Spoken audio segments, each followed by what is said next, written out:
Hello friends, welcome back to my channel simple and delicious. আজকের গলার ভয়েসটা একটু বেশি, বিকজ আমার কুলের চাটনি ভীষণ ভালো লাগে। আমি করে নিয়ে আপনাদের সামনে শেয়ার করছি। আপনারা প্লিজ কমেন্ট করতে ভুলবেন না আমাকে, আর পুরো রেসিপিটা দেখে নেওয়া যাক।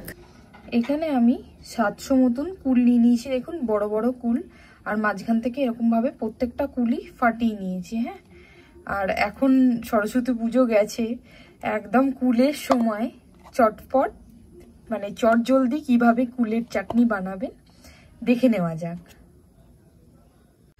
1 টেবিল স্পুন মতন তেল দিয়ে দিয়েছি, আর এখানে আমি দিয়ে দিলাম 5 ফোড়ন। হ্যাঁ, আপনারা গুড় দিয়েও বানাতে পারেন বা চিনি দিয়েও বানাতে পারেন। আমি এখানে চিনি দিয়ে বানিয়ে আপনাদের সাথে শেয়ার করছি। হ্যাঁ, এবারে আমি এই ভাঙা কুটগুলো দিয়ে দেবো, দিয়ে একটু ভেজে নেব, দিয়ে একটুখানি ভেজে নিতে হবে। হ্যাঁ,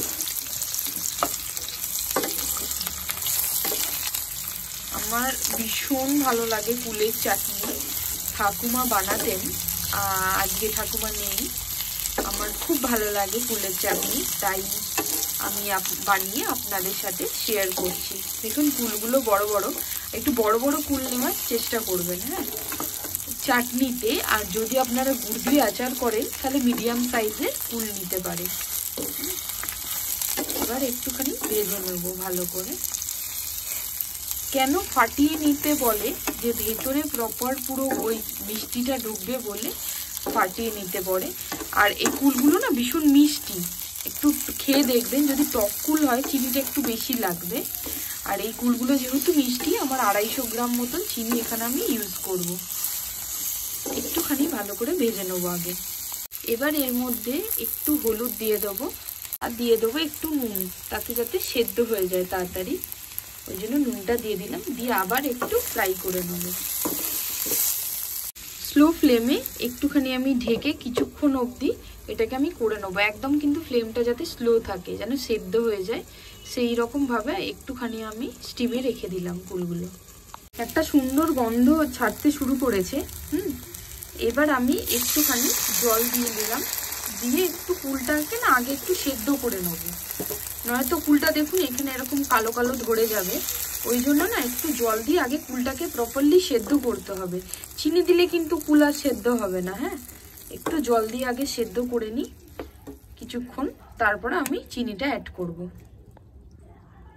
ফুটে গেছে আর সেদ্ধ হয়ে এসেছে। এবার আমি চিনিটা অ্যাড, ফ্লেমটা কিন্তু স্লোই থাকবে। আমি আবার ঢেকে দিলাম।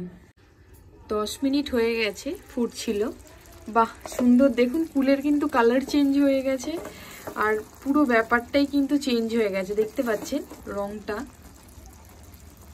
হ্যাঁ, দেখুন চিনির গ্রেভির কালারটা দেখলেই আপনারা বুঝতে পারবেন। হ্যাঁ, আর কুলটাও কি সুন্দরভাবে লাল, একদম ডার্ক রেড হয়ে গেছে, মেরুন।